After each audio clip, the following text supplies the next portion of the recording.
Good morning, everyone. We are starting off this morning with an introduction to the youngest of our gang. This is Gizmo, and he's our resident troublemaker. He has zero personal boundaries, this cat, so he's forever irritating the others. But he's also gushy and soft and extraordinarily cuddly, and he purrs. When he purrs, he squeaks, so it's rather cute. And I'm going to boot him off now so that we can get down to chapter 7 of Sins of the Angels. So welcome back to my quarantine reading series. I hope you're all well this morning, and let's dive in. Christine Delaney pushed the buzzer for a third time and stood back to peer up at the windows of the stately home, not so much as the twitch of a drape. She checked her watch again. 3 o'clock, exactly on time. So where the hell was Arthur Stevens, overbearing parent extraordinaire? Christ, she detested the way the wealthy figured the world would fall in with their own personal schedules. She scowled at the glossy black front door.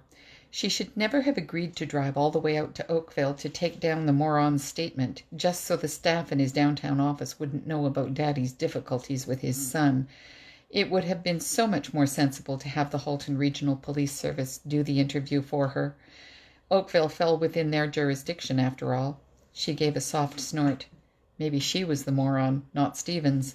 She gazed down the long, empty sweep of driveway. Well, she was here now, so she might as well check around back to see if anyone was there. With a place this size, Stevens had to have hired help kicking around somewhere. Maybe they'd know when he was expected home. Excuse me for a second, Gizmo is irritating. Hey, get out. Sorry about that. She headed down the stairs and across the lawn, cursing as her designer shoes sank into the soft turf. Great. Now she'd have to have them cleaned, all because the mayor's golfing buddy couldn't let go of his adult son. Asshole. Speaking of son, she still needed to get his side of the story, too. Daddy Stevens might not think it necessary, but Christine planned to err on the side of extreme thoroughness on this file. She had no intention of having it come back to bite her in the ass. She pulled out her cell phone, punched the recent calls button, selected Mitch Stevens' name, and hit auto dial. If she could meet him on her way back to the office, her day might not feel like such a colossal waste. As she rounded the corner of the house, however, Mitch Stevens' voicemail kicked in yet again. Damn it, doesn't anyone answer the phone anymore?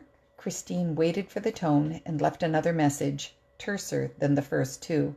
She hung up as her shoe landed in something too soft to be lawn. Groaning, she froze. You have got to be fucking kidding me. She stared at the dog crap under her foot for a moment and then raised a baleful face to whatever deities might occupy the sky. If you're trying to tell me this case is a pile of shit, I already figured that out, she muttered. You don't have to rub it in. Roberts turned as Alex climbed out of her car. His forehead creased.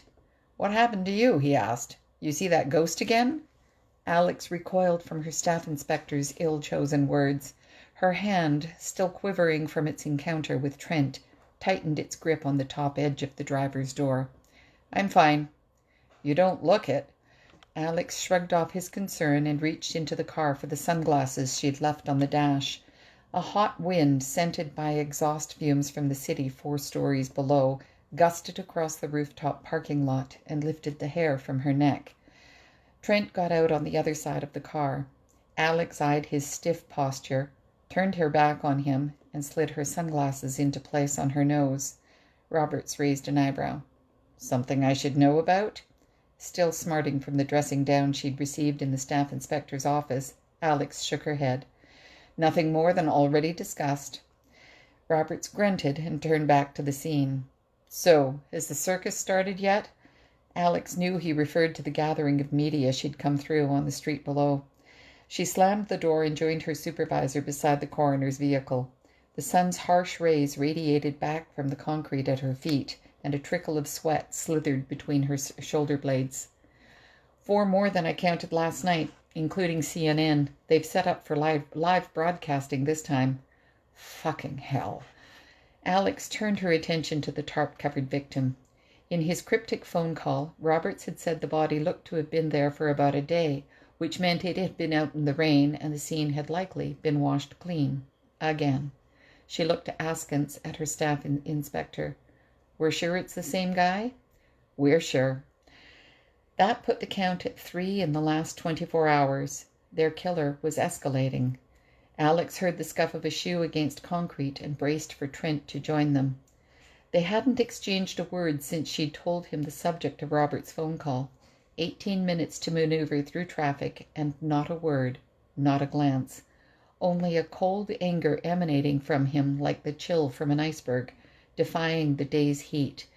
If he'd been anyone else, she wouldn't have hesitated to confront him, to demand an end to the bizarre behavior, and tell him to take a flying leap off the nearest building if he couldn't get his act together and behave like a decent human being. But he wasn't anyone else. He was the man who had grown wings before her eyes, twice, and the man who'd left her reeling from a simple touch, also twice. Alex pressed her lips together. "Has anyone run the plates yet?" she asked Roberts. When he shook his head in the negative, she took her notebook from her pocket and held it out to Trent. Her partner made no move to take it. "What's that for?"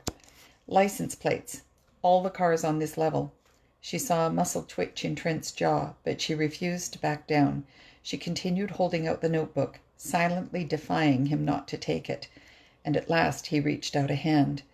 Alex maintained her grip on it, careful not to let his fingers touch hers, until he met her eyes. "Don't forget to record the province if it's not Ontario," she said. Trent stalked over to the first parked car. Alex extracted her nails from her palms, then turned to her staff inspector. "Any word on that file yet?" "What file?" Roberts asked absently, his attention on his own note-taking. "Trent's service record." "Oh, that. Not yet. But you're looking into it." Temper flared in Robert's expression. "Was I not clear enough about this the first time around, Detective? I'd rather they sent us someone with experience, too, especially right now. But unless this asshole he eases up, the administrative stuff isn't going to happen, and you're just going to have to deal with it." She knew he was right, knew that, in his shoes, she'd expect her to deal with it too, but she didn't have to like it. She eased her neck from side to side against the tension building there. "Fine," she said. "So what do you want us, to do?" "I gave Troy and Williker the file. You can check with them to see if they need you to follow up on security cameras or anything. But otherwise, just finish up the plates with Trent and have someone pull up the driver's licenses for comparison to the Vic's photo. Maybe we'll get lucky." He nodded toward the surrounding buildings and the hundreds of windows looking down on the parking lot. Too many to canvass with resources already stretched thin. "We'll ask the media to put out a public appeal and see if anyone out there saw anything." They both looked over as the head of forensics passed by, clipboard in hand. Frustration was etched into every line of the man's face, and he shook his head in response to the unspoken question hanging in the air. "Of course not," Roberts muttered. "How could I have possibly imagined they'd find something?" "He has to slip up at some point," Alex said. "Maybe they'll get something on the autopsy." After 5 scenes without a scrap of evidence, however, her voice sounded as hollow to her as she knew it did to their supervisor. Without responding, Roberts turned and headed for his own vehicle, parked near the top of the ramp. When he was gone, Alex settled her hands on her hips, stared at the covered body on the pavement beyond the barriers, fingertips poking out on either side. She didn't need to see the familiar pose to know it was there, arms outstretched, ankles crossed. Neither did she need to see the gashes, deep, livid, exposing parts of the victim never meant to be seen. A familiar knot formed in her belly. Of all the weapons in the world, the killer had to use a blade. Couldn't have just strangled his victims instead, or blown their faces off with a shotgun. Just as messy, but so much less personal. And for her, so much less complicated. She looked down the parking lot at the other complication in her life. Her gaze traveled Trent's lean, powerful body, coming to rest on his profile. Her partner. A partner who inspired imagined wings and wild energy and a certainty that he despised her on a level she'd never encountered, along with a visceral response she'd never had to any man in her life. Ever. The knot in her belly snarled a little tighter. Fuck, she didn't need this right now. Any of this. Not the case, not the memories, not the hormones, not the imagination gone berserk. She didn't need that last one ever, but especially not now. Another year and she would have made it. Been in the clear. She would have passed that magic milestone in her mind, the age her mother had been when the madness had won.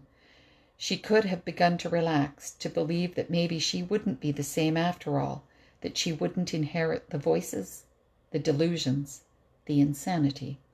Lips pressed tight, she turned on her heel and went in search of Trent. From the corner of his eye, Aramael saw Alex's determined hands-on hips approach. He suspected that even if he hadn't seen her, he would have still felt the space between them closing. He had become that tuned into her presence, that aware of her every move. He clutched the pen until it dug into his knuckles. He should be focused on the hunt, should be directing all his energy toward tracking Kame, following the taint of evil that lingered behind as far as he could, drawing ever closer to the confrontation, the capture. Instead, he was writing down license plate numbers, on the orders of a mortal. A Nephil whose very existence was a slap in heaven's face. Aramael jabbed pen against paper hard enough to dig through to the underlying sheet. A Nephil he'd been sent to defend and who had instead put him on the defensive and awakened a response that shouldn't exist, couldn't exist. Alex's steps neared. The back of Aramael's neck knotted. It had been bad enough the first time they had touched and she had seen him. Even then he'd felt a response to the recognition flaring in her eyes, a tug of something that had acted as a brake on his instinct to lash out. But the second time had been worse. So much worse. No urge for self-preservation had come to his defense, not even a hint of one. Only a need to complete the connection between them, to reach out to her, to the descendant of a Grigori, and... Alex cleared her throat. Aramael dug deep and found the edge of purpose that drove him, clung to it as he turned to his charge. "Are you just about done?" she asked. He flipped the notebook shut in answer and held it out to her. She took it from him and tucked it into her jacket pocket. "So," she began. Sorry. Bloody hell, he couldn't continue like this. "We need to talk," he said. Alex studied him with guarded reservation. "About what?" "The killer." "What about him or them?" "Him." Alex lifted an eyebrow. "We have to consider the possibility there's more than him," Aramael repeated. "You sound awfully sure of yourself, Detective. Care to share why?" "Not here." He looked over her head and out across the city. He shouldn't do this, shouldn't even be considering it, but he had to do something, and Mitron and Verkiel had left him little choice. "Can we go somewhere else?" A pause, then a scowl. "Fine. I'll just see if they need us for anything here first." "No." Alex stopped in mid-swivel. Slowly she turned back to face him again. "I beg your pardon?" "This is a waste of time." "Excuse me? You're not going to find him this way." "All right," she said. "Then how will we find him?" "We need to talk," he repeated, "but not here." He saw her waver, her sense of duty warring with curiosity. At last she fished the car keys out of her pocket. "We'll get a coffee," she said. "You're buying." And that's the end of Chapter 7 for today. So I hope that you're enjoying, and I love hanging out with you guys here and on my romance Facebook page. It's actually turned out to be a lot of fun. I was a little bit concerned about, doing this much reading, but I'm enjoying it. It kind of brings back memories of when I had little ones at home, and remember all those days of reading so many books. So, this is a lot of fun. I hope you're enjoying it as much as I am. And over the course of time, I'm sure you'll get to meet many of the other animals as well. We have enough of them. I'm sure others will put in an appearance. So for today, I hope that you are having a good day wherever you are and whatever you're up to, most likely at home. it is the way it is. Sunny here. We're going to run a couple of errands. We're doing the curbside pickup thing. I put the online orders in so we can just drive up. They put it in our trunk. We are ever so grateful to the workers who are keeping this world of ours stumbling and faltering along as it is. Couldn't do it without any of you who are working in the service, the supply chain, the healthcare. So thank you from the bottom of my heart for all that you do. You are very appreciated.